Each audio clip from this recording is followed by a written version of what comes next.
This is the February 2nd, 2023 City of Dayton Planning Commission meeting. I'll call to the order. We'll start out with the Pledge of Allegiance. I pledge allegiance to the flag of the United States of America and to the republic for which it stands, one nation, under God, indivisible, with liberty and justice for all. Okay.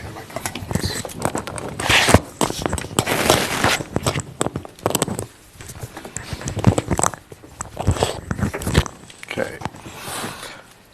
So I'm going to say the next item after the Pledge of Allegiance is approval of the agenda. Is there any changes? I think if we have time and can figure out how to get Ryan appointed tonight, we should. Okay. Since he's here, and this would allow us, next time we have the training session, this would then bypass and allow for more time for training. Since we're here and he's here, we might as well do that. So are you suggesting that we add that to the agenda? Oh, Assuming somebody can find the the oath. The oath, yes. Assuming under someone can find condition the oath. of finding the oath. Yes. Okay. And so, Is there a second? I'll second. So motion to amend the agenda, add the oath of office, and I'm right now I'm going to add it to before adjournment, and once we figure it out, we'll move it up. yeah. All in favor, say aye. Aye. Aye. Aye. Opposed, same sign. Motion approved. So the amended agenda is I'm going to say we're going to add item 9C, which is the oath of office. Is there a motion to approve the amended agenda? I'll motion to approve it. Is there a second? Second. It's moved and second. All in favor, say aye. Aye. Aye. Did I just say that I twice? feel like you did. I feel like, Okay. Okay. Consent agenda. Item 4A is Planning Commission minutes for January 5th. Your first motion was to add it to the agenda. The second was to approve the full agenda. All right. Okay. There. I'll buy Yeah, that. Yeah. Okay. I'll make a motion to approve the consent agenda. agenda items. Okay, so item A, and just to read this, item A is Planning Commission minutes for January 5th, 2022. And then B for consent is the 2023 Planning Commission schedule. It's been moved. Is there a second? Second. All in favor? Hold on. Do we see the schedule? We did not see a schedule. I would assume I'm going to assume it's the first Tuesday of the month unless we, First Wednesday of the or month? Thursday. First Thursday of the month at 6:30. Unless we, Yeah.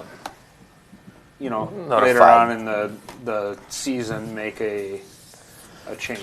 Yeah. If we run in a holiday or something like that. I'm Okay. assuming that we're going to keep it at the first Thursday of the month. Correct. So Excellent. I'll make that's part of my. Okay, so the motion is to approve approve the consent agenda for the 2023 Planning Commission schedule, assuming that it's first Thursday of the month at 6:30 p.m. Yep. All in favor, say aye.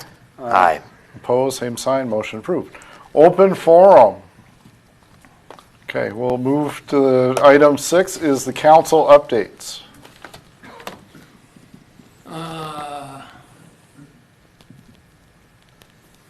Let me see here. Okay, so on the 10th, we discussed, we had a work session on the Old Village, the planned use. And you can watch it, it was a lot of discussion, but it boiled down to, we're gonna have the EDA kind of oversee it, but it's, generally the planned use is the same as it was in the 2030. And the guided, the land use, same as 2030 and 2040. And I think there was just gonna be some more definition put around that plan. I don't know what the mechanism will be yet, or when that will be coordinated or started, but.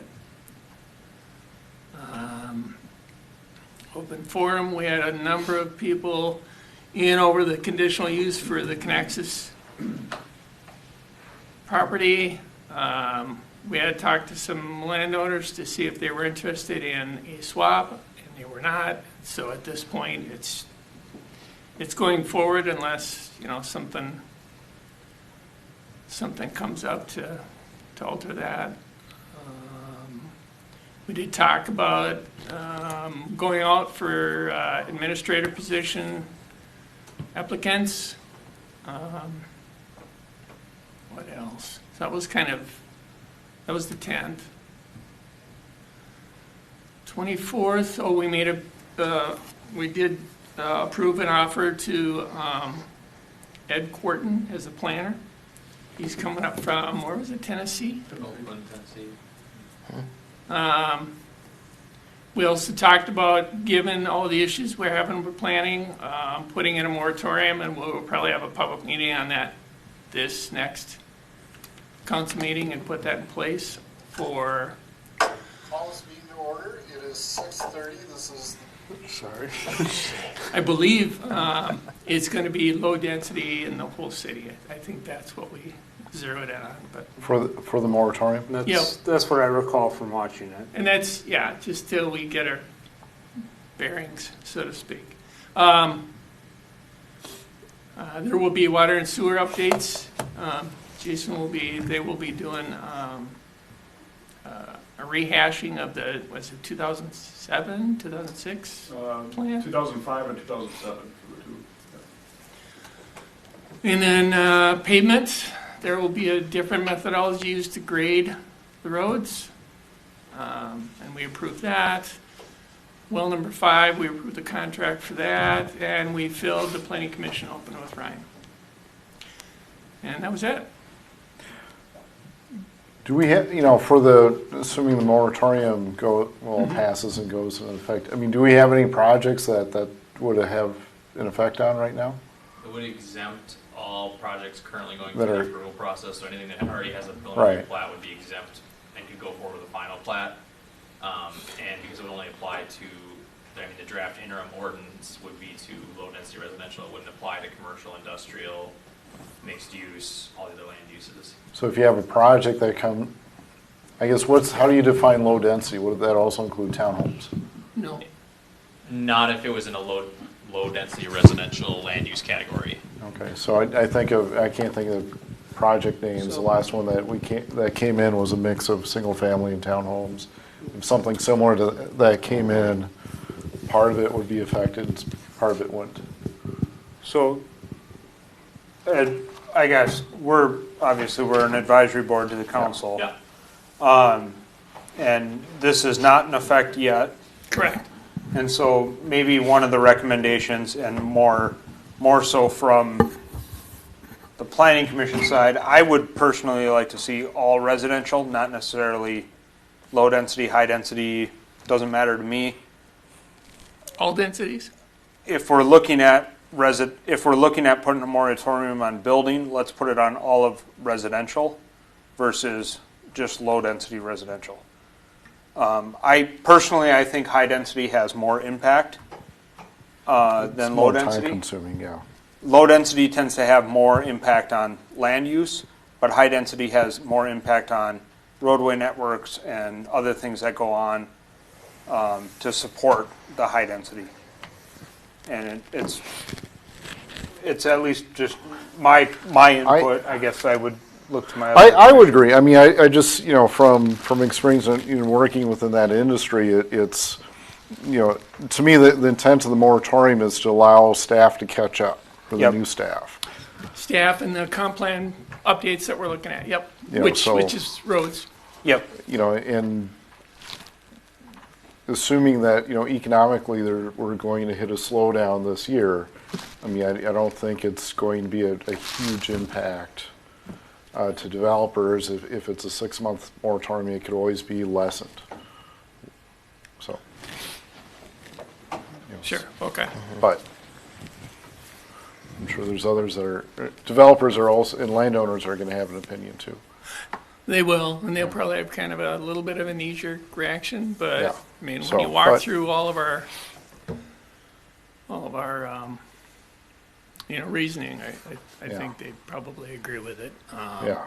Do you know if we sent letters out already? Yeah, I posted a public hearing notice out for, it wasn't to individual property owners because it was looking at a citywide, but it was posted in the paper for the public hearing notice. Do you know what was posted? Was it specific to low density, or was there any details? There was not, because we were still trying to figure out if we were going to do it based on Okay. one of the studies or So we citywide. still- So it was very generic to cover in case the discussion was citywide or on a Sure. specific area. Okay. I guess I don't disagree with you guys. And I'll bring that up. So it does seem like it. I was thinking at the time that there's not, that area that we're really concerned about isn't, I don't know that there's much in the way of anything other than low density proposed, but it probably makes sense to. Yeah, and Yeah. once, I think from our intent, it's not to stop development, it's just to allow the staffing Yep. to catch up a bit. And I think in fairness, I mean, one of the parcels, I think I know the area you're talking about, which is more up on the Fernbrook side and 117th, maybe I'm wrong there. No, that's But- exactly. But the other one that I'm thinking about that we've seen as a planning commission, we've seen a number of concepts come through, but nothing has come to fruition, is further south and west on Territorial and 81. Yep. And that one to me is a huge concern. That one we've seen come up a couple times as like medium density and high density. Yep. And I actually wanted to throw it out there more in the public realm. We've seen a lot of residential come through there, but do you guys know the parcel I'm talking about? Right on Territorial. Yeah. Yep, and on the it's on west side, northwest side, yeah. the Corner. north of 81, You can call it west of the Yeah. intersection. north of the intersection, east of the intersection. Yeah. But on the It's west side it's that of odd kind of rectangular trapezoidal. yeah, we've seen lot. We've seen a I few think different we've seen developments. a townhome development come through there, and then most recently an apartment building. Mm-hmm. And the more I think about that, it's like, geez, that's a great spot for a small like strip mall, gas station, convenience store type thing. I know we have Quick Trip just up the road on 81, but with all the residential going in down there, and what else is going on along 81? Why not capture some of that as a business versus a residence that we're trying to cram in there versus a business that could flourish in there? So that'd be a question if we're it's a land use. relooking at the comp plan. It's a land use at that point and a rezoning, but to me that makes a whole lot more sense of what's going on in that area. But that's just one guy up here. Okay. Yeah, and I don't know that's, I know we've had, like you say, 2 or 3 concept plans on, that's the Stensley property. And it's a clumsy property because of the pipeline. The and access, the- yeah. Yep. And that's not actually a bad idea. I don't know that, how much we're looking at for land use to how much we're gonna open things up, but it's probably not a bad suggestion. Okay. Yeah. And then remind us, the public hearing for the moratorium is when? The February 14th city council meeting. February 14th, okay. Anything else, Dennis? No, that was it. Okay. Item 7 is public hearing, which we have none, so moving on to item 8, which is new business for planning commission training. You should assume we have none. Ryan, it's not technically part of planning yet. Say what? We're still, I was looking through the I don't- council packets the last couple Januarys. I'm and assuming. Didn't find an oath in there, so. Yeah, Well, what I found You've got the, I found Darren's video. Okay. If we want to mimic that. repeat after Darren. Okay, well, let's, The mayor has to repeat after what was said there, and then let's Yeah. do that now. Let's try that. Okay. Okay, so what are you doing? I want to, rather than putting this off, we'll do the oath of office if no one else minds. Let's do it. Okay, so we're Let's going to get 'em move up here. I'm calling it 9C up to currently. So before we do 8A for the Planning Commission try, Ryan, do you want to come up here and we're going to experiment and see if this works? And I apologize, this doesn't look as professional as it should be, but. That's okay. I'm in IT most of the time. It's not a professional realm. Okay, well, Kurt, And of course, I got the wheel spinning. So what do So- you're going to try to write down what he's Well, saying? no, or what? we're so I guess my thought is, we're going to play the tape from December 3rd, 2020 of the last planning commissioner, and essentially we're going to repeat after this person as an example. So, Ryan, Does- hoping there's not a whole lot of people watching ahead. this tape. Okay. Ryan, if you could raise your right hand. Oh, they're still in the Pledge of Allegiance here. How Let's did see you what- know when Darren started to know when to look? First, that's a good question. Let's see what. Darren stands back up at one point. Okay, there. So we have the oath. Oath for Ryan. Okay, All right, so if you raise your right hand, raise your right. back to me. I, Darren Brown, I, Ryan Meltson, do solemnly swear or affirm do solemnly swear or affirm that I will support the Constitution of the United States that I will support the Constitution of the United States and the Constitution of the State of Minnesota, and the Constitution of the State of Minnesota, and I will discharge faithfully the duties and I will discharge faithfully the duties of the office for the City of Dayton as a planning commissioner of the office for the City of Dayton as a planning commissioner in the counties of Hennepin and Wright, in the counties of Hennepin and Wright, State of Minnesota, the State of Minnesota, according to law and the best of my judgment and ability. according to the law and the best of my judgment and ability. Thank you. Congratulations. Matt, grab There a you seat go. up here. Yeah, There big you one, go. too. I don't have a name for him yet, though, do we? No, not yet. Thank you for finding that. I was looking at the January. Ryan, I'm I, Paul. I looked at the Sessions. January Welcome. meetings minutes, and then it was the December 3rd meeting that Darren was appointed. So. Okay. It's never easy. Okay. Well, let's go back, get back on track here now. Just have to pick one. Okay, so planning commission training. If you want to give a little bit of background of the topic or the purpose of why we're here. Thank you, Mr. Chair. Yes, I will. Yeah, so we're here just to go over planning commission training. The city does try to keep it an annual thing, just to keep up to date for new commission members, understanding that there's a variety of experience on the commission from new and existing members. So it's just a good habit to get into, to go over the Robert's Rules of Orders for like meeting proceedings, what type of applications you'll see, certain government things like conflict of interest, which more apply to city council but are still good to keep in mind, things like that. So we'll go over all of those in the planning commission training. So I've kind of broken it down. We're going to do kind of part one is kind of the law or the legal basis for the planning commission. So it'll go over some basics, the open meeting law, public hearings, and then what runs at the planning commission meetings. And then part two will run through kind of what some planning applications are, what you look at when you get them. And then I've got a couple just quick case studies to go through to see, pop quiz kind of test you. So this is from the state statutes, but this is basically where the authority comes from for the planning commission.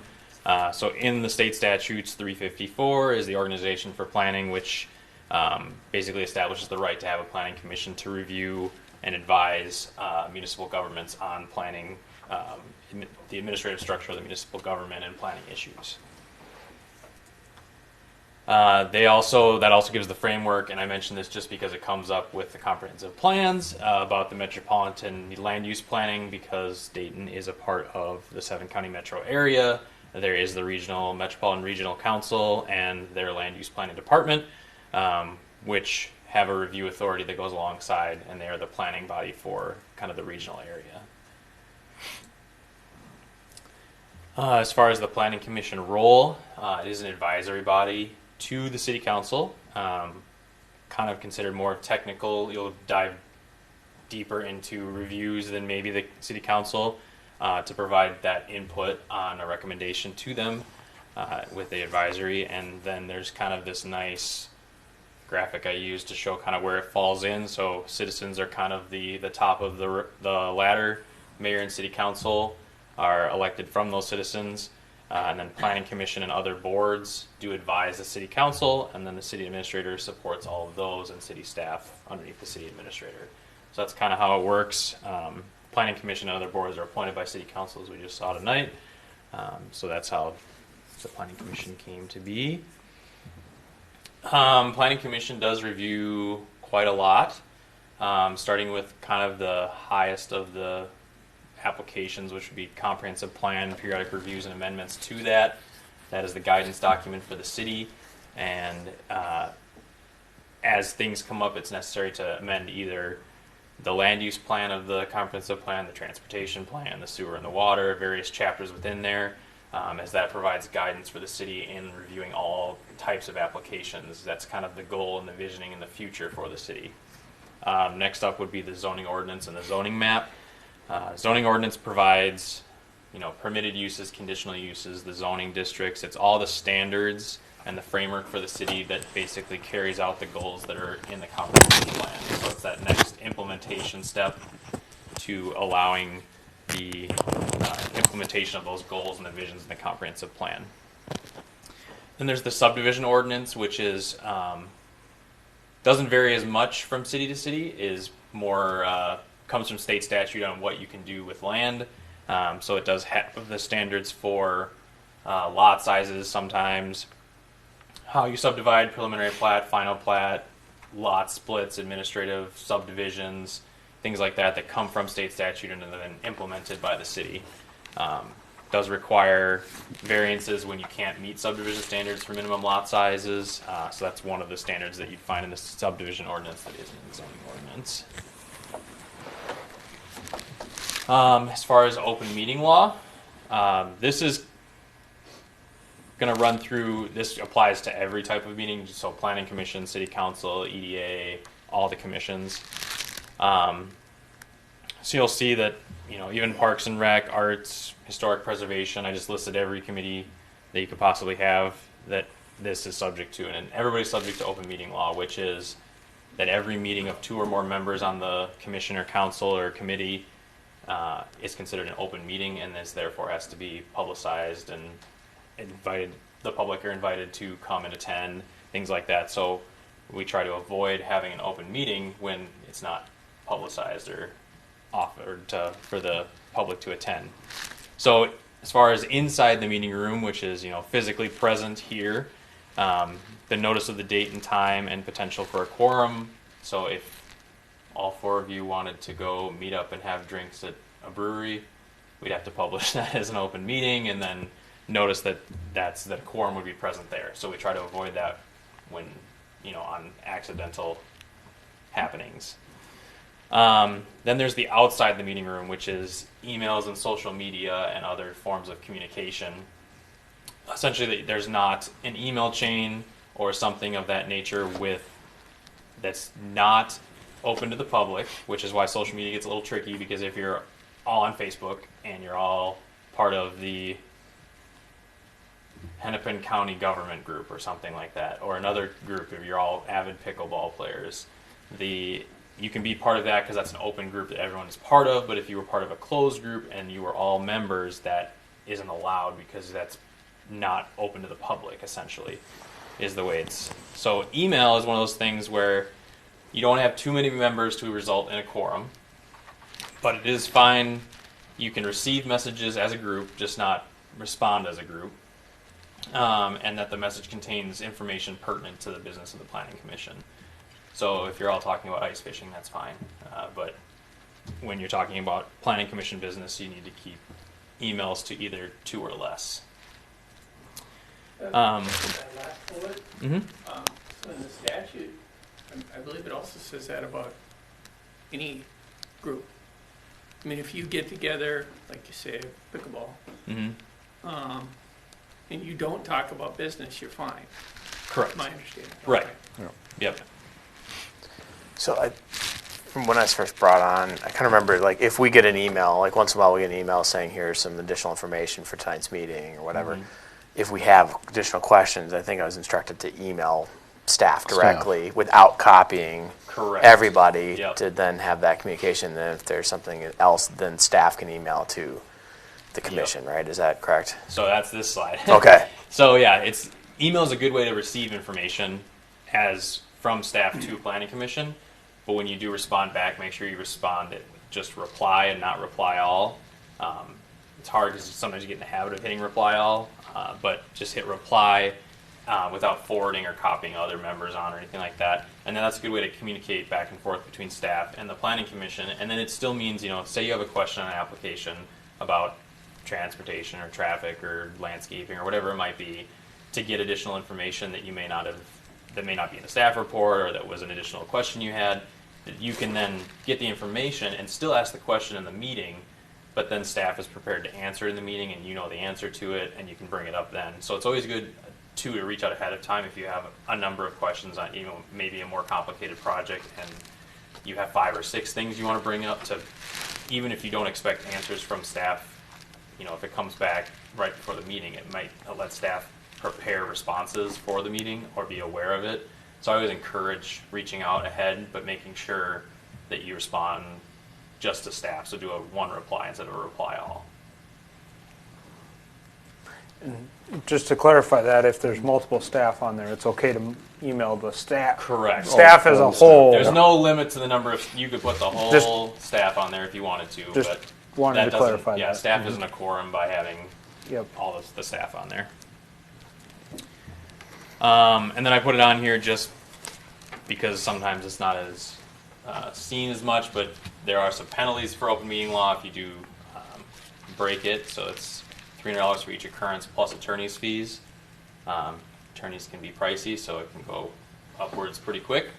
And then if there are 3 or more violations, it does result in removal of office for that. It's not worth Is that talking to you statute? guys. The 3 or more? Yeah, Yeah.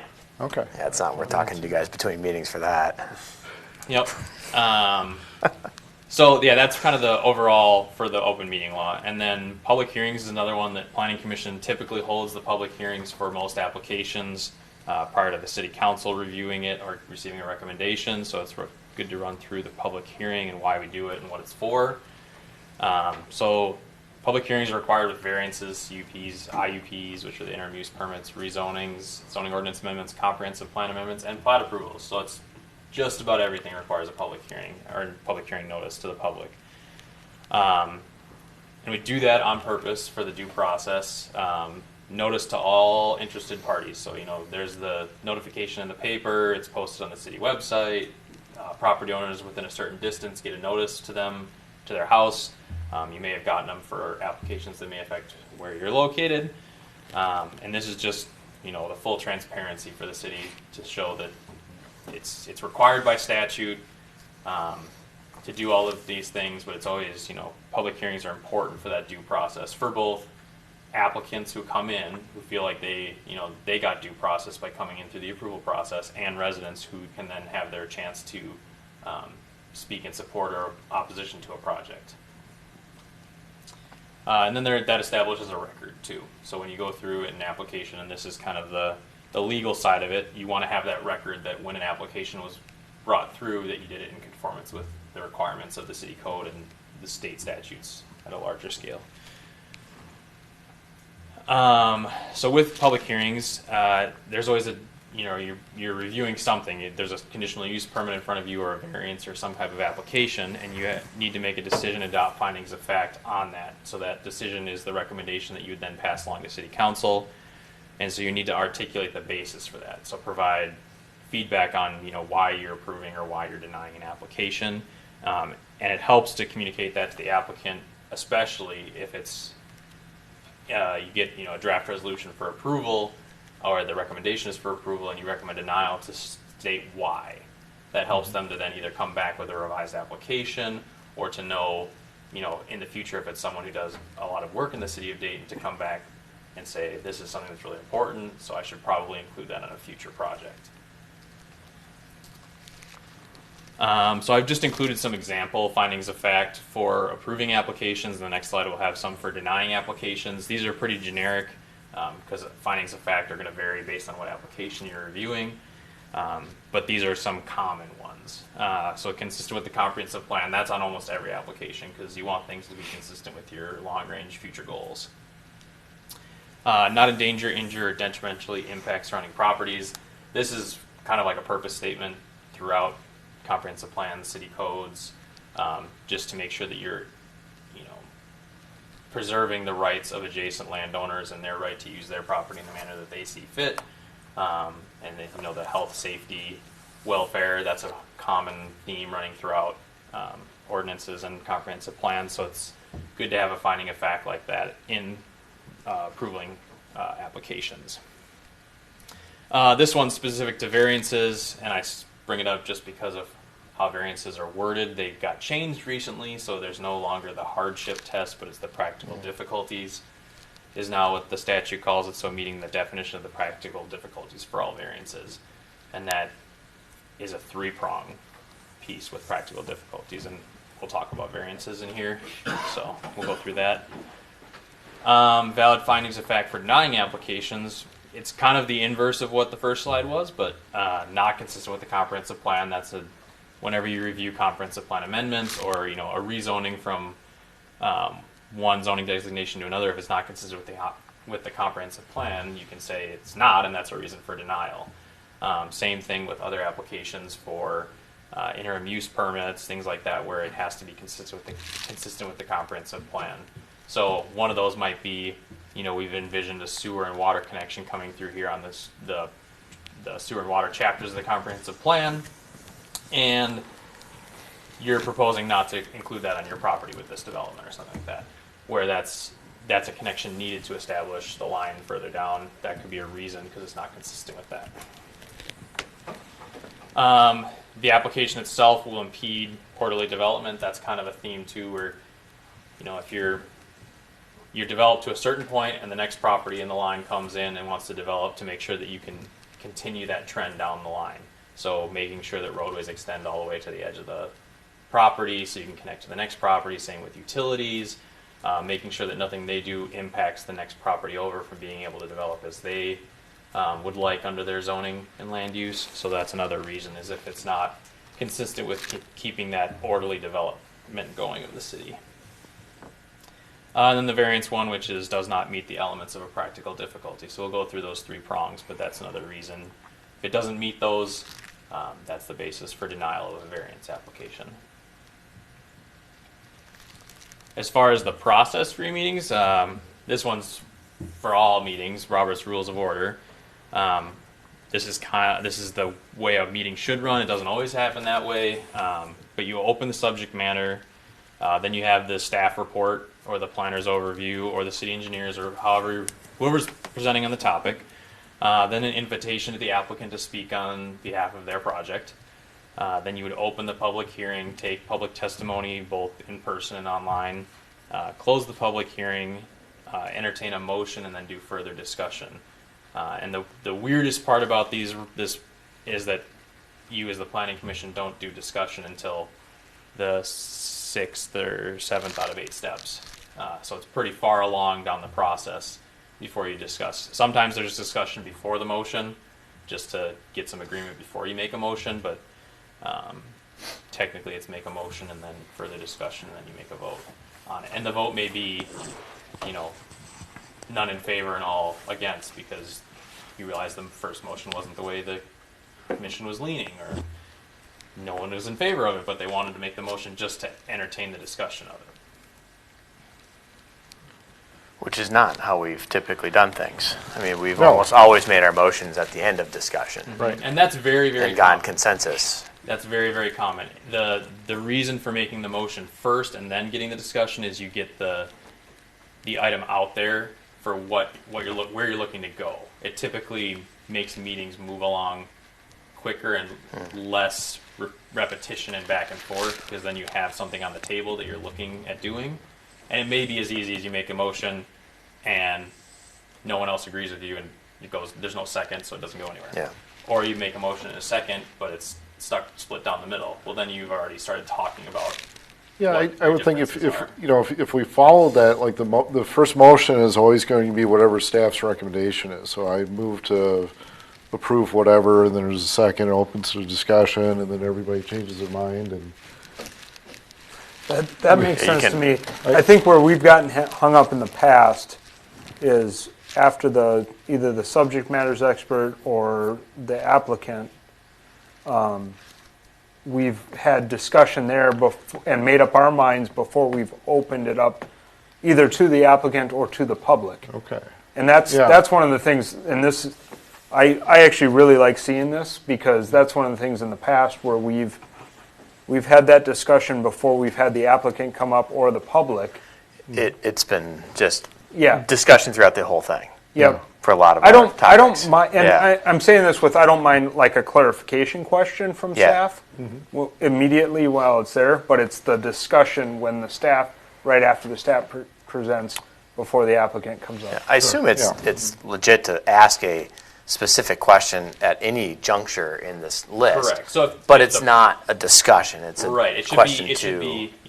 I give the presentation on the CUP application. Yep. Then you ask a question about the Cla- use or something in the clarification. report. A clarification on Yeah. what I presented, and that's it. It's just the clarification. It's not a discussion of, well, I think it should be this or that. That comes up later. Same thing with the applicant. If you want to ask a question to the applicant about why did you pick this site, or why are you proposing less parking stalls than the required amount as part of the PUD or whatever it's going for, and they can say, I did it because of this on my business reasons, and then you just take that information, you don't discuss it, but that's just more feedback for you to then Yeah, discuss. which we would as a typically commission. discuss at that Right. point. Yeah.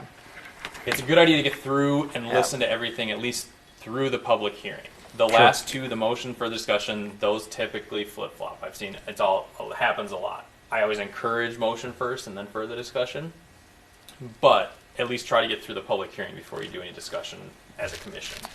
And there can be as many motions as. Oh yeah, you Desire, could, right? You I could mean, have like, 10 motions yeah. before you act on anything. Yeah. So I think of where we've had a lot of people in the audience, so when we've opened and closed the public hearing, and then we have the discussion, and the public will have a question that might be good or not. but Yeah. The hearing's already closed. So, Yeah. Yeah. Yeah, I guess controlling I some don't- of that can be challenging when Yeah. there's a lot of people and they just want to ask one more question. Right. And that's, Is it okay during discussion to ask the applicant to come forward and? if there's Have- that's completely up to you as a commission, Okay. and the chair really, to direct, say, you've discussed everything, and there's just this one question hanging out that you want to get answered. You can certainly direct, at any point in your meeting, you can direct someone to come. yeah, because Yeah. we could have a 5-minute discussion that takes 10 seconds for the applicant to Yeah. answer, Yeah. so. Yeah. No, fair enough. Just, Yeah. yeah. Yeah. Okay. No, this is very helpful. Let's see this. What color are the Yeah. garbage bins going to be? Is it the orange or is it Well, that's- green? Yeah, that's been a big part of the Yeah. previous one. So this is another kind of process piece.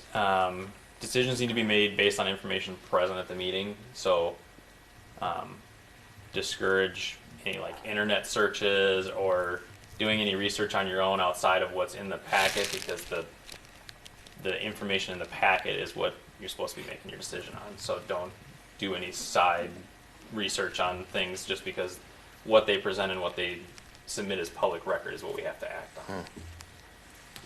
on. If there's, say you've discussed everything to death and you need more information to act on something, there's always the option to continue, table something until the next meeting, to get further information, I always encourage when you do table to provide clear direction on, we need to see more detail on these three items, you know, architecture, parking, and landscaping, and what those areas are and how you want to see it when it comes back. Does this application require renderings that you need to see to make an informed decision on whether it, you know, impedes a neighbor's property? It's like, if you're coming back for a variance that is too tall, do you need to see a rendering of what that would look like from the adjacent property? Is that helpful? Those are things that it helps staff to work with applicants after the meeting to say, this is exactly what we need for you to come back in 2 weeks or however long we table it for, to then have the information. So we don't come back, you know, you never want to come back more than once after you table it, ideally. You just want to table it once, get the additional information, and then act on it. If there's no time, so there's, I'm going to talk about the 60-day rule, but there's, if there's no time left, if it's like final plats have only 60 days to act on them, and you're up against that rule, you have to move it forward. So then that would be something where you'd make a recommendation, but also ask for the information to be included with the council packet. That way the information still gets presented, it's still out there, you've still expressed that needs to come forward. It just moves on to the city council so the city doesn't overrun the clock that they're allowed for acting on applications. And then I always put this in here. This is my first time meeting all of you, so I don't know exactly how contentious meetings can get. It's terrible. Yeah. But sometimes you do disagree with each other. I encourage healthy discussions. Not, any remarks about a certain person, but talking about the project in a respectful manner. And then this is I think the hardest one is just to be able to know that like you've made your point and it's been included in the discussion rather than repetition.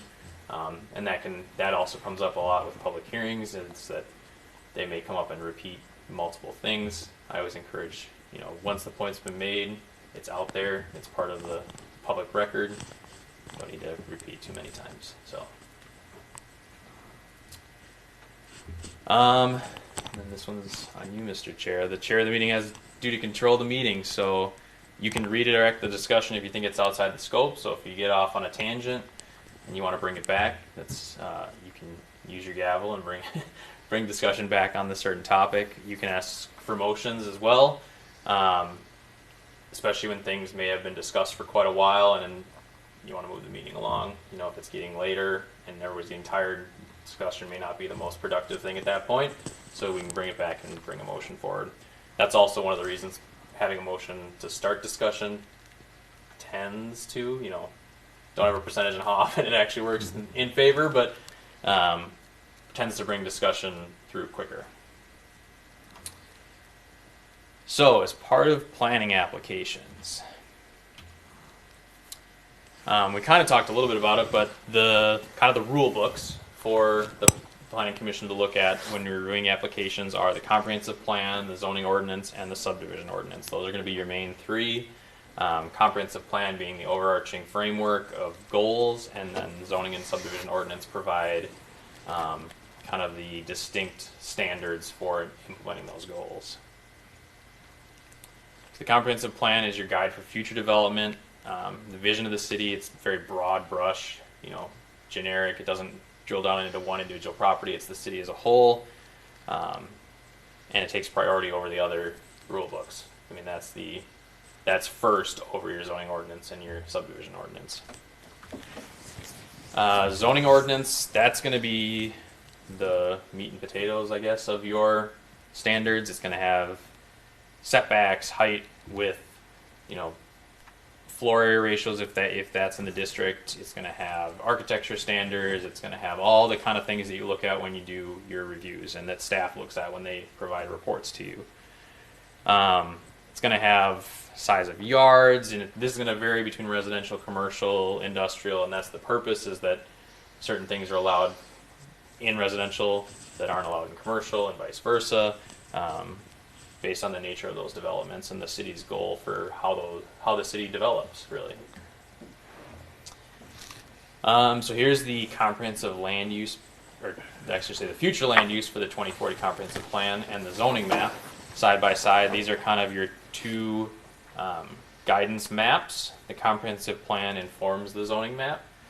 So as part of the 2040 comprehensive plan, you adopted a 2040 future land use map. The zoning map should match that map within 9 months of adoption. Doesn't always happen that way, but that's what the statutes strongly suggest. Not everybody hits that. Not all of it will match right away. So there are considered holding zones within your zoning map. So agriculture is one of those that as it develops, as development moves into the agricultural land, that it develops at whatever it's guided, low density, medium, high, mixed use, commercial, whatever that land use, and that would rezone the property to the appropriate district at the time that an application's made. That's kind of a tool too to control development, so making sure that when it develops it's consistent with how the city envisions development happening, so you don't get all of one. You don't get 95% of your city is all single family low density and you have no commercial or industrial areas or no high density, or you got to have a mixture of those to serve all the constituents in your community, so that someone who lives in a single family rambler can still live there when they can no longer maintain that house. Subdivision regulations. So this one's not quite as many regulations. Really, lot size is the biggest numerical standard in there, but it does have others more pertaining to the construction and expansion of roadways, parks, trails, preservation of natural resources, aka park dedication fees, so that can be brought back into a park that's either in that subdivision or in another area of the city. This is kind of for the infrastructure related, we'll call it, expansions of the city. The streets and the sewer and the water and the stormwater improvements that are all necessary as part of an application. Not all applications will have subdivision regulations applied to them. So if it's an existing property and you're doing a conditional use permit to develop that property for a use that's a conditional use within the district, you may not have any subdivision regulations that apply. This only applies when they're doing a preliminary plat and a final plat, or a minor subdivision, or a lot split, or any of those processes that are defined under the subdivision ordinance. Typically, by the time you see a preliminary and a final plat, staff has already addressed the majority of the subdivision regulations to ensure that they've been met, so that the minimum lot sizes are met. If they're not met, that's either something that is part of a PUD, which you've probably seen, or there might be a one-off where it doesn't work on the cul-de-sac to have the lot width met on one single lot. So there might be a variance. Typically their process is PUDs when it's like that, but just keep that in mind. Otherwise, street widths, curbs, stormwater, mailboxes, all of those things will have been met through conditions from planning and engineering staff. This is one of my favorite graphics to show. I think it's fairly easy to read and helpful to know kind of how much, I guess it would be how much review authority to say yes or no to things, approval or denial. So at the bottom is your most discretion on an application. So comprehensive plan, if you're amending the comprehensive plan, you have all the discretion in the world to say I approve or I deny. There's no you have to do. So any of the create ones, zoning and subdivision ordinances, specifically amending text within those are also, you can choose to say in favor or against for those. Subdivision applications, conditional use permits, and variances, you have some authority, and this is more the apply of the ordinance. So if they meet everything in the conditional use permit, if they meet all the standards in the zoning ordinance and the conditional use permit has the conditions for that use, so it's a drive-through and you have to have a certain number of stacking spaces for the drive-through, and the menu board can't be more than this amount of brightness, or you can't have more than 2 menu boards, or whatever the conditions of that use may be. If they meet all of those conditions, we as the city are obligated to approve it. You can still add additional conditions onto that as long as there's a basis for, the menu boards need screening in this location because the residential's across the street, or whatever it may be. But they have to be reasonable conditions. There has to be some basis behind them. So there's not a way to say no if if you're requesting unreasonable conditions, that's just the way.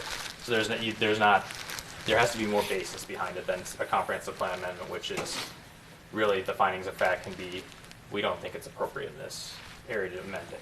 And that's all you have to say. But there's more when it's a variance or conditional use permit or subdivision.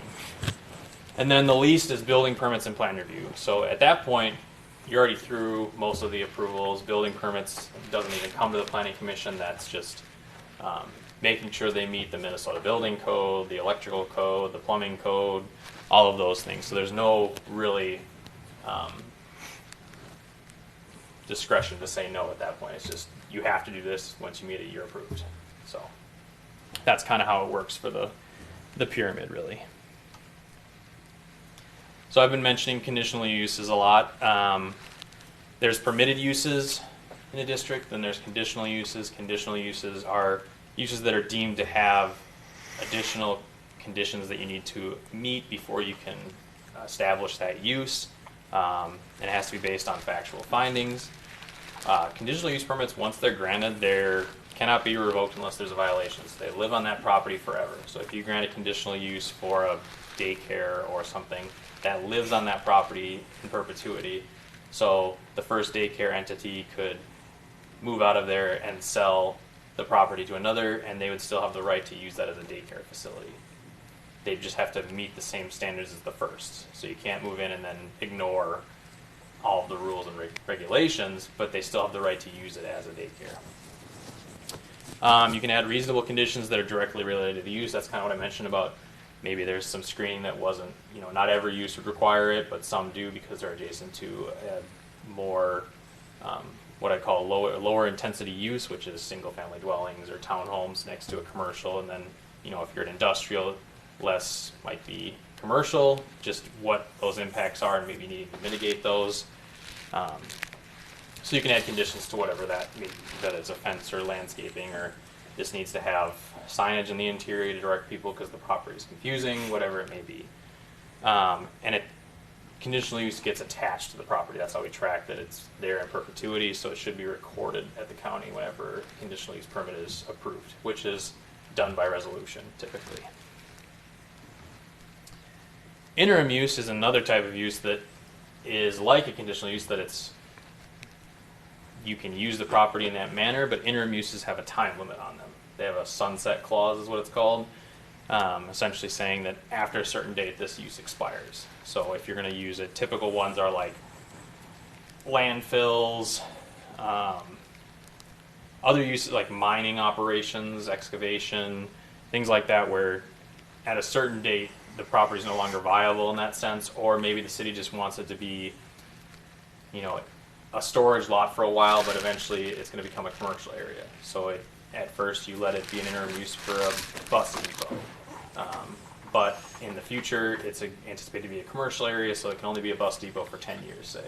So every interim use will have an end date to it, whether it's 2 years, 5 years, 10 years, 25 years. That's completely up to the city when it approves the application for the interim use on how long it can remain. Yeah, I'm trying to remember when we've done outside storage, like along the Parkway, if those were as an IUP or CUP? The big one that I recall being an IUP was the Otto Auction site.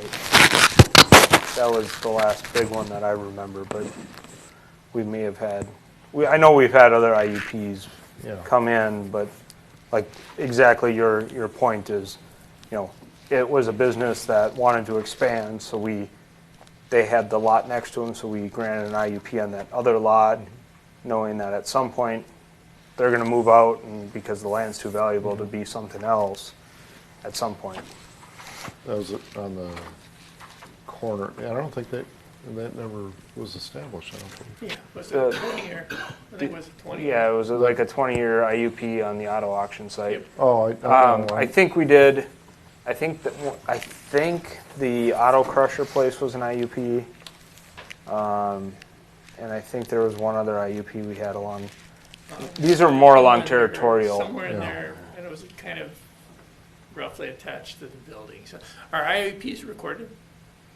They don't get recorded against the property, but they are they're still by resolution, so there's more, it's just a record of here's your resolution approved on March of 2023. Yep. You can go till March of 2043. I think most of the things abutting the parkway have been longer use CUP type properties, like the cubes. Oh, yeah, because that's, I think the other IUP we had, there was one within Elm Creek Park. There was a guy who was running a business out of his home illegally and came in front of us, and I think we granted him an IUP or recommended an IUP for that one. I don't know if you guys granted it or not. I can't recall that. it's like, for trucking business. It was like he was like a landscaper or something, running a home business. Okay. All right, yeah. Good example. Those are all good examples of IUPs. Another application would be variances.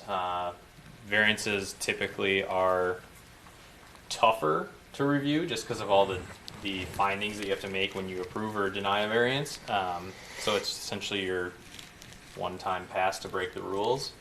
The standard test is now a practical difficulty. It was previously called a hardship, but now the state statute's called a practical difficulty. So variances may be granted but are not required to be granted when there are practical difficulties. And the three prongs I mentioned, or the three standards for it, is that the property will be used in a reasonable manner. There's circumstances unique to the property that are not created by the landowner, so they can't, build a hill and then say that that's difficult to work around for their development. And then it'll not alter the essential character of the locality. So these are all the standards when you review a variance. When did that change? Is that- 2018? So that looks a Well, this lot thing is a lot. more subjective than the old hardship. Is that kind of your? Yeah, it just provided three. The other one was just kind of one, and it was, do you have a hardship on your property? And it was very broad. This narrows it down, but it's still, reasonable manner, unique to properties, pretty easy to apply. Reasonable manner and essential character are kind of subjective. What's reasonable? That's up to the decision of the planning commission and city council. Essential character, you have to determine what that character is. Is it that the natural rural area is the character of it? Is it a more urban area? Is that the character? Does it fit with that character? Those are the type of things where it's there, but it's still subjective. Well, and also for clarity, so there's a little bit more, it's, what is it? It can't be Based on economic alone. considerations So, Yep. I'm asking for a variance because I want to build this thing here because it's too expensive to follow the zoning code. Well, no, but that can be a partial reason for it. Right, so Can't as be long the as there's only another reason for it, Yeah. I don't want to fill this wetland. That might be a reason. It's also cheaper if you don't have to fill the wetland, so that's also maybe, there's always, everything in the world deals on economics, so there's always economic pieces in there, but it can't be based on economics alone. They have to establish it on something else. But that will always be a factor in every case, and I don't usually see a person coming in for a variance to do something more expensive. Unless there's a reason for it. Well, and I look back to, there was one property that we saw in front of us. They wanted to do an addition, and they were up on the river, right? And there's some practical difficulties to doing an addition on the river, yet their lot size was big enough, and they were doing a lot split at the same time. I believe that one was a variance instead of an IUP. Well, also so that it also gets into, it's not necessarily shoreline regulations, but some of The MRCCA. Yes. Minnesota River Critical which is a little different Corridor than, area. yeah. Yeah, those are regulations too that I wasn't going to dig too deep into, but whenever shoreline or the Minnesota River Critical Corridor area is involved, everything gets more complicated because you have overlapping regulations. You have the regulations from the city versus the shoreline would be the DNR regulations that the city's adopted, and same thing with the Minnesota River Critical Corridor area, and they just have additional standards on top. So maybe the setback for every lot that's not actually abutting the river might be less than the one that's abutting the river, or versus somebody who's barely in the shoreline versus just outside the shoreline, and that can impact how the lots look. So someone may be staring across the street at their neighbor going, they can do all of this, why can't I build more impervious on my property? Well, you have a limitation. And so sometimes there's reasons to grant variances in those cases. But variances from shoreline standards and Minnesota River critical corridor areas have to go through the DNR or get notified through the DNR, and they have to approve them as well. So there's just more regulation on those areas.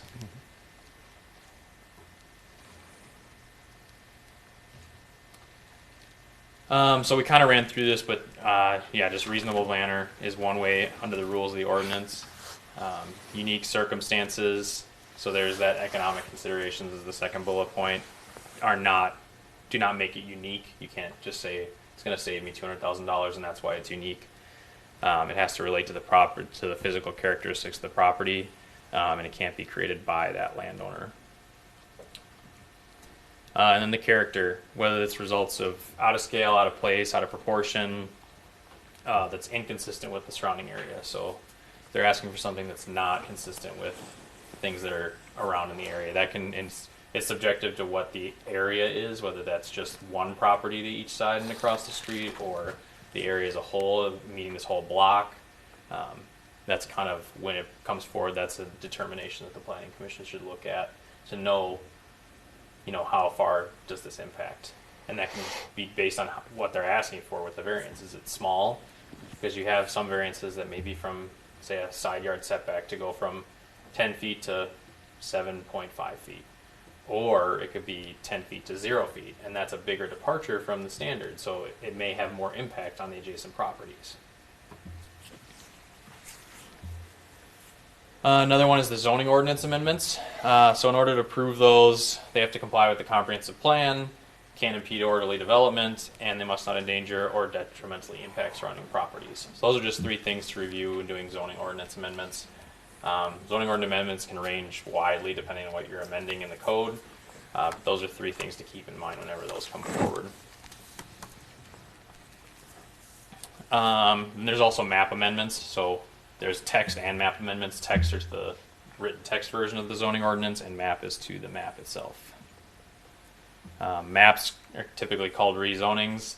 When you're doing them, the greater burden on the applicant to change the zoning than the actual city of Dayton, and they should relate to the comprehensive plan. So when you're doing a rezoning, if you're guided low density residential and you're currently zoned to ag, and you ask to rezone to R1 low density, that's typically not too much discussion because it's consistent with the comprehensive plan. That's what you've been envisioning it for. But if someone comes in and say you have multiple, so you have a commercial land use, and that means they could come in with a B1, B2, or B3, business 1, business 2, business 3, or any of those, then there might be more discussion on what's more appropriate here.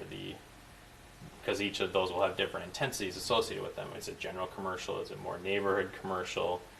And that might have more discussion, and you can say, well, the city was more leaning towards having this be a larger commercial area, so we see it as being general commercial. Those are all discussions that can happen with the rezoning. Now we'll get into the 60-day rule, which is just the clock, essentially, whenever an application comes in. And this runs all the way through approval, so the city council has to act before the clock ends. Failure to act on anything means they get an automatic approval. So you never really want that to happen, because maybe you didn't want to approve the application, or if you get an automatic approval, they don't have conditions they have to meet that are additional. So you always want to act on it before the clock is up. By default, you get 60 days. You can always extend to 120 days. The one exception is that preliminary plats get 120 days right out of the gate. So you have 120 days at the start of a preliminary plat application. Everything else has 60 days. And the one exemption from the 60 days is that final plats have only 60 days. So you can't extend a final plat. You can extend a CUP, you can extend a variance, you can extend a site plan by sending notification to the applicant that you're extending to 120 days. They can go past 120 days if the applicant asks for an extension, but you can't, as the city, we can't say we want to go to 180 days. Yeah. The applicant can say, we went to council based on, and this is typically what I see is, we thought it was going to go for a recommendation, or they're going to act on denial of it, so we'd like you to table it and grant you additional 45 days, and we're going to get you some additional information, and we'd like to come back. Sure. Something like And that. we don't see final plat, so I think that makes it a little easier to Right. comply with the 60 days. Yep. That's the reason we do it, is because you can extend. And sometimes the way calendars work with holidays, it's 60 doesn't days work, is yeah. good and all, but that one case where it matters. Yeah, so I kind of went through this already on the extensions. I'm just going to run through conflicts of interest. It is more for city council because they're the ones actually making the final decision on it, and you're just a recommending body, an advisory body, but it's still good to keep in mind because you can recuse yourself from voting on a recommendation as well. I'd recommend it if it has a direct impact on you. So it is, if you're coming in for your own property, I'd recommend you don't act on it or include a recommendation to the city council on it. If you have some financial interest in it, you know, if you're a partner in the commercial building that's going up, things like that. Those are just, it's a good practice to get into recuse yourself from those. And that would just be stepping out of the meeting until that item has been discussed and made a motion of recommendation on it. Just a clarification on that. And these are recommendations based on the conflict of interest is a recommendation. If the city were, and this is more looking at you, Dennis, if the city were to put in some ordinances against conflict of interest, that they could do that as a city council, perhaps. I'm sure we could. What do you mean by putting in ordinances against conflict of interest? Well, just, I mean, a straight up example is someone who owns a large amount of property is sitting up here on the planning commission and wants to rezone their property. Be a conflict of interest. It'd be an apparent conflict of interest, but according to what I'm hearing, it's recommended, but it's not necessarily a conflict of interest because we're a recommending body. Right, because you're a recommending body, it's not required to recuse yourself or excuse yourself from making a recommendation on it. And we don't. But if you were on city council and you acted on something that you get a financial, right. then you can't do that. And we don't have anyone sitting up here, you know, in that realm today. But in the past, we've had landowners sitting on the planning commission, and not saying they did anything wrong when they were up here. It's just as we're further developing as a city, it may be something that the city council wants to somehow investigate and look at, and that's. Yeah, I don't know how we codify that. We've Well, had. You could certainly, it wouldn't be well, I shouldn't say this. I'm not an attorney, so I don't know where this would go in the code if you were going to put some type of saying the planning commission can't act when they have a conflict of interest, so I'm not sure where that would go. I know that you could definitely put that as a policy, saying as a city policy document for the planning commission, saying that whenever a planning commissioner has a conflict of interest, the city asks them to recuse themselves from the discussion and recommendation on that item. And I only bring it up because I'm reading this and I'm thinking about, you know, potential things that could happen. And Well, you know, most of us have some kind of a background in the, I'm going to say, the construction or development industry. So, you know, I think we're going to run into that, or, you know, we have, you know, whether it's neighbors or friends or relatives or whatever. I mean, it's a small community. So, and it's not always just a conflict of interest, but just the perception of a conflict. That's a bigger one, I think, too. Yeah. And to get back to Peter's point, our history, I can go back and I can point to some pretty significant votes that were taken by the planning, possibly council, but I've seen some not good stuff. well, and I mean, to your point, John, I work for a company that does roadway design, and benefits from roadway design for government municipalities. And granted, we don't go after municipalities the size of Dayton. We go after city of Minneapolis and St. Paul. But I would recuse myself. But this is more a recommendation to the council, is I would like to see that more as a policy, just to avoid someone having to make that decision on their own versus me having to think about it, so I don't have to put myself in that situation. You know what I'm saying? And you can always reach out to city staff to, you know, when there's a city administrator, they should be able to provide guidance on, yes, that's perceived conflict of interest, I'd recommend you recuse yourself. And then if they end up needing to, if it becomes something of a legal, then reaching out to the city attorney and engaging them on whether that's Yeah. something that you should do. And likewise, I mean, my company does not currently do development. But if the company, you know, if we were to go into land development, same thing.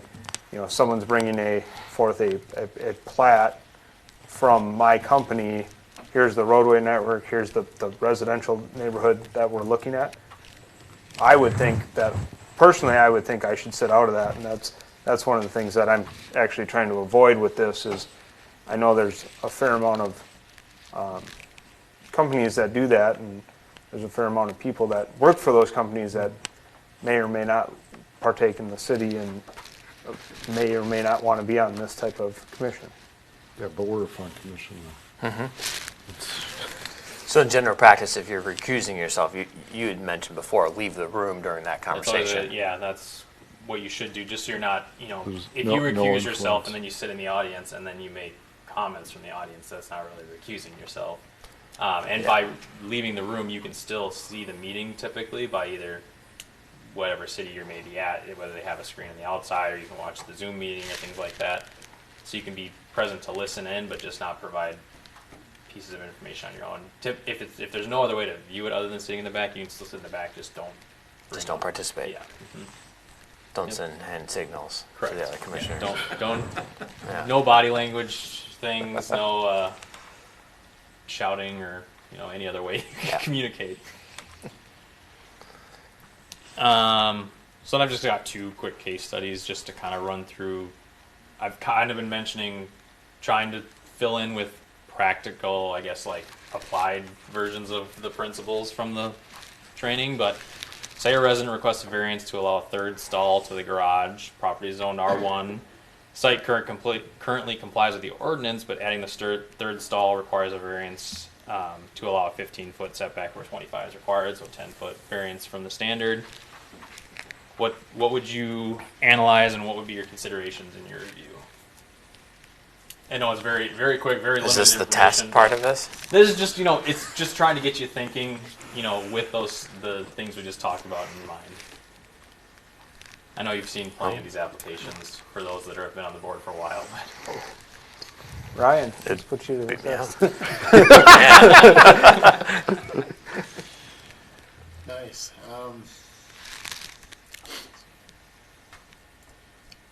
Well, it says the site currently is complying with the ordinance requirements. Is that still going to be the case after the fact that this is put on, other than the immediate variance, the 10-foot encroachment on the requirement there? Does that disqualify it in any particular aspect from being in that R1 state at No, that point? it does not. So that's a good point. I mean, because you're new to the commission, and I don't know how much you guys have dealt with non-conformities or non-conforming uses.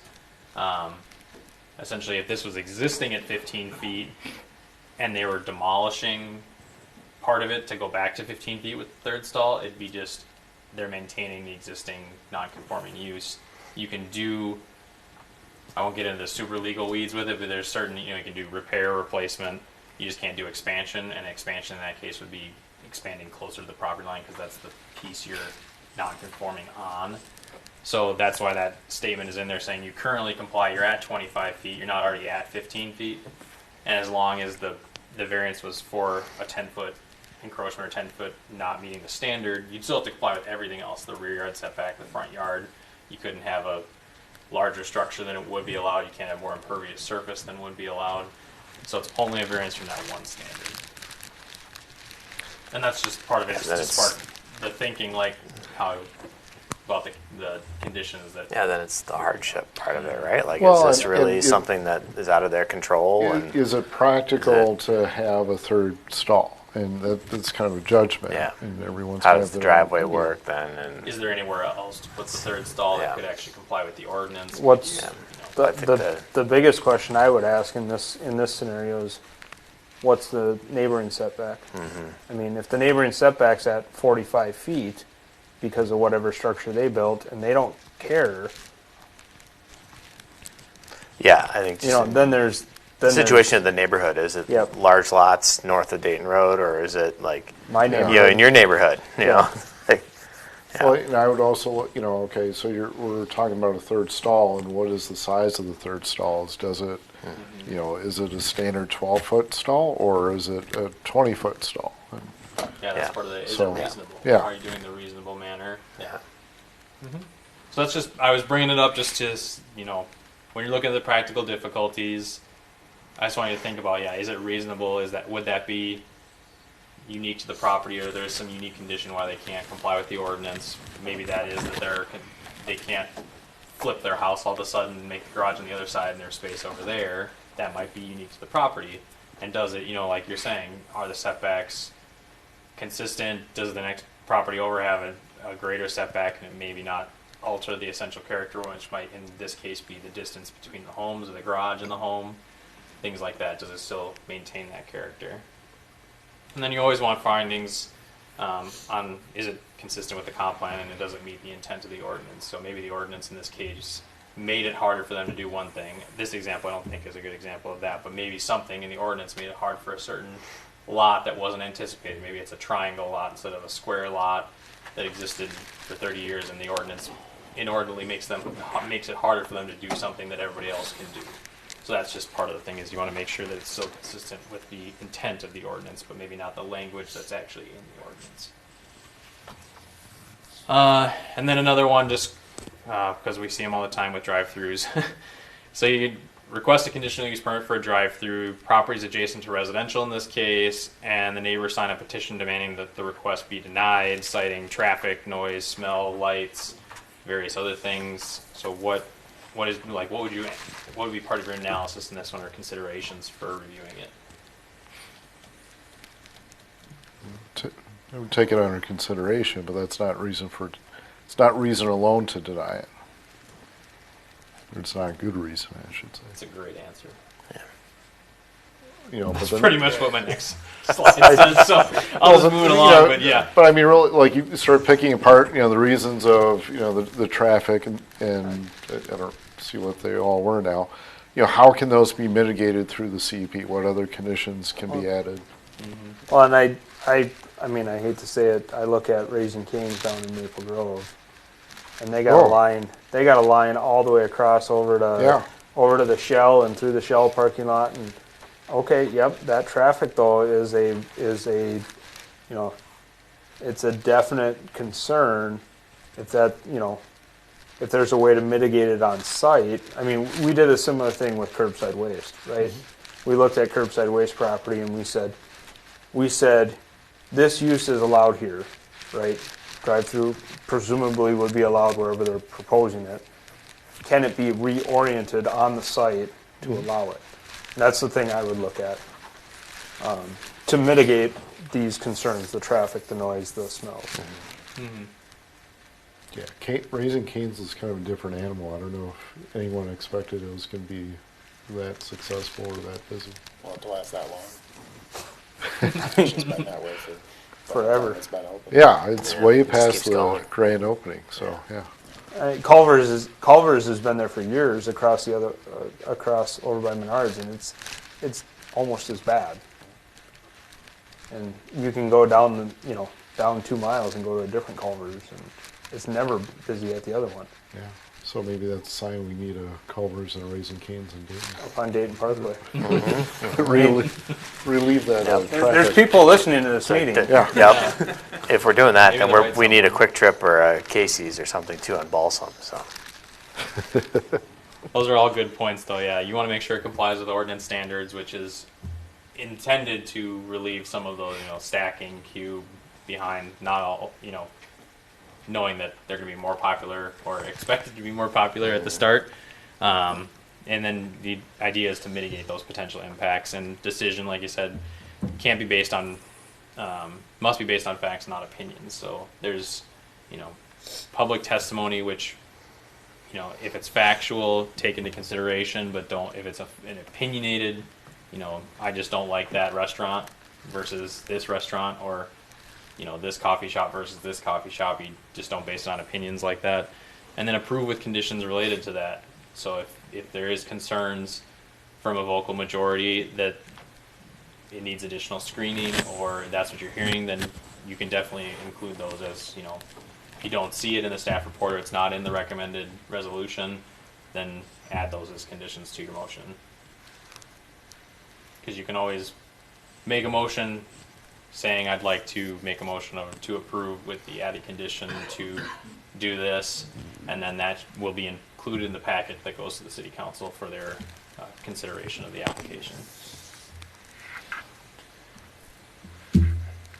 That is everything I've got. Do you have any? We've been asking questions throughout, so if you have any others, just let me know. If not, that's all I got. This is great. Thank Yeah. you for doing it. Happy to help. It's a good refresher. Never hurts too when you don't have anything else on the agenda, because then you're not crunching for time with other applications. Yeah. Why would we want to miss a meeting either, you know? There's only 12 of them, yeah. Any other questions? No? Okay, item 9 is notices and announcements. Let's say you got me. I don't think I have any further. Yeah, the only thing I I was going to bring up was the minor. Yeah, so I forgot to add, so Ed Corton? Corden, do you Yeah. remember? Mr. Gordon. Okay, Yeah, I think it's Cordon. okay. And when is he's from out of state, but when is he coming or starting? He's anticipated, and Zach would know more, but I believe, from what I've heard, it's about the second or third week in March. Okay, Leasing with his place to live up here is kind of, I think, the driving factor. I'm sure we have houses here. I know he's I think found there's a place, I few think it was for just how sale. quickly was it available. Okay, okay.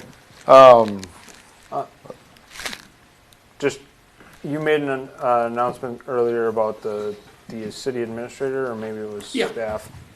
So that, is that still open, or is that, I think we had to agree on a pay range, and I don't know when that's going out onto the site. okay. It's supposed to be. It's Is it? posted, and I just wanted to, like, kind of like my comment earlier, there's people who listen to these things that, who knows who they are, but we have our city administrator position posted, and they're currently looking for applicants, and Yep. And it doesn't, that I don't think people should read anything into that. We just wanted to kind of, you can watch the meeting, but we just kind of wanted to see what was out there, yep, understood, so. Yeah, that's open for another 2 weeks. okay. Okay. So otherwise, item 9A is the next regular planning commission meeting is scheduled for March 2nd, 2023 at 6:30 p.m. So that will be before Ed starts. So we'll see him in April. Yeah, and then tentatively right now, there's 3 applications on that agenda. Okay, for March. Okay, and preview for what type of agenda or what type of items? There's a mini storage application, let's see. Can you just pull it up, so? Yeah, there's Semstone is the other one, which is a CUP, and I'm forgetting one.